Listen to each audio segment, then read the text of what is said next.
In 539 BC, God said, enough. And all of a sudden, everything began to change. And God used a young man who was the son of a princess to come in. The young man was Labashai Marduk. And he comes in, and God uses him to wreak havoc. And the Babylonians, who thought they couldn't be brought down, got brought down. Listen, America. Be very careful.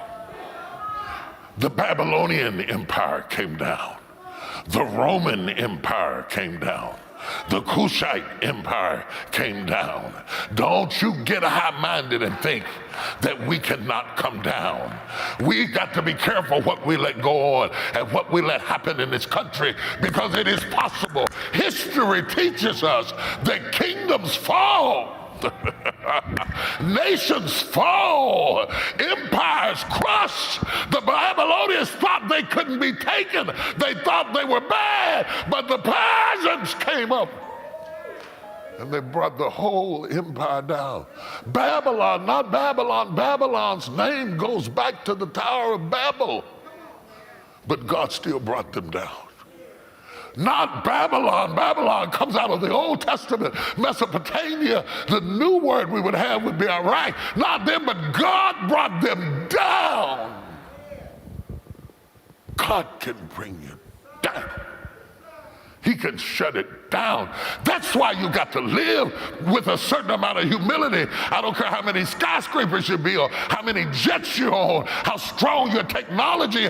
God don't care nothing about none of that. When God gets ready to shut you down, he shut down the whole world with a virus we can't even see. And not one atomic bomb did anybody any good. Not one supersonic jet did anybody any good. Not IBM, not Xerox, not Google, not nobody could do anything about it. God used something we never even thought of. A bug from a bird shut down the planet. You don't know what God's going to fight with, but I declare God's going to get you out of this. Oh, you didn't hear what I said. I feel like dancing right where I stand. You don't know who God's going to use, but God's going to get you out of this. He doesn't have to use the deacons and the church mothers and the intercessors and the bishops and the prayer warrior. When God gets ready to use you, he can bring an idolatress. He can bring a whoremonger. God has a way of using stuff that you never even thought about. He'll use a jawbone of an ass. He'll lose 2 fish and 5 loaves. When God says enough, he'll use whatever he wants to use. He'll use anybody he wants to use. He'll touch anybody he wants to touch. He'll use a harlot like Rahab. When God says enough, he'll let a nation that you should be able to beat you.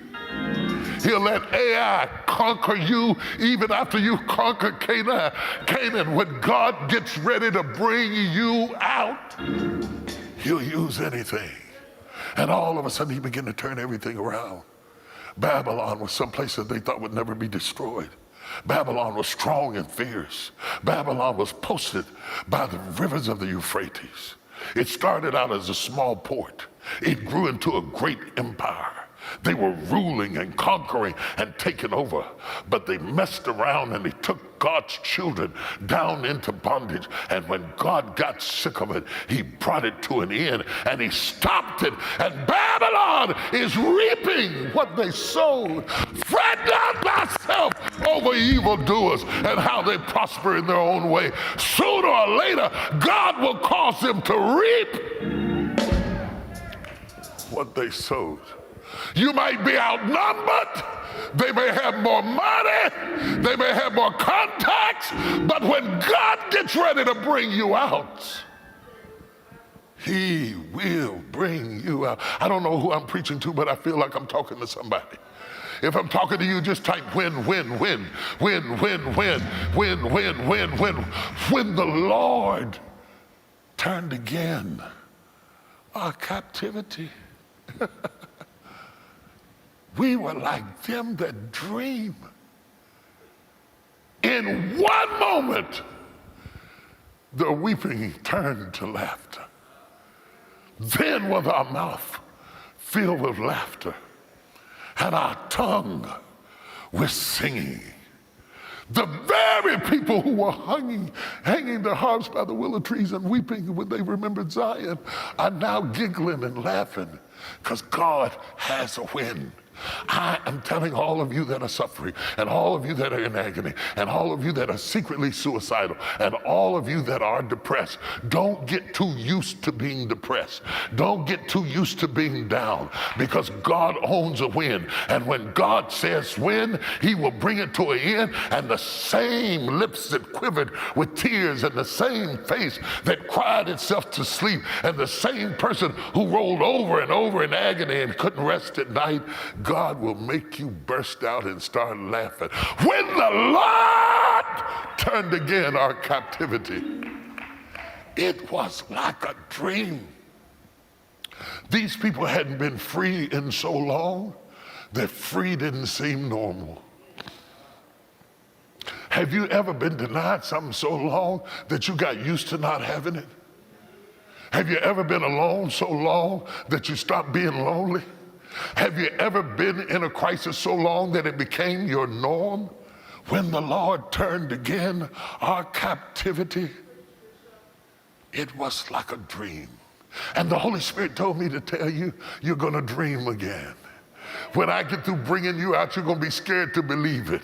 It's going to seem like it's somebody else. When I open up a door for you, it's going to blow your mind. When I set you free, you're going to say, is that me? I don't know what to think about it. Is this my house? Could this be my job? Could this be my husband? Is that my wife? You mean you would do that for me? God said, I'm going to bless you till you're going to have to pinch yourself. Oh, get ready to pinch yourself. God said, I'll blow your mind. I'll cause you to prosper. The contracts will close. The property will sell. The door will open. The mountain will move. The yoke will be broken. The enemy defeated. When the Lord turned again. When he turned, God got to turning. He did something in heaven and it hit the earth realm. He did something in heaven and God raised up somebody who didn't even know me to deliver me. When the Lord turned again our captivity, we were like them that dream. It was hard to believe. Then was our mouth filled with laughter and our tongue was singing. I want somebody to just start laughing right now. I want you to practice your laugh. I want you to practice your laugh. I want you to practice your laugh. It's not going to seem like a laugh right now, but I want you to start practicing your laugh because God said, I'm going to make you laugh again. You're going to get right up in the devil's face and laugh. You're going to get right up in the face of the Babylonians and go to laughing. You thought I'd never laugh again? Check this out. Check this out. Check this out. Cancer. Leukemia. COVID. You thought you had me. I like to die, but God said, I'm going to fill your mouth with laughter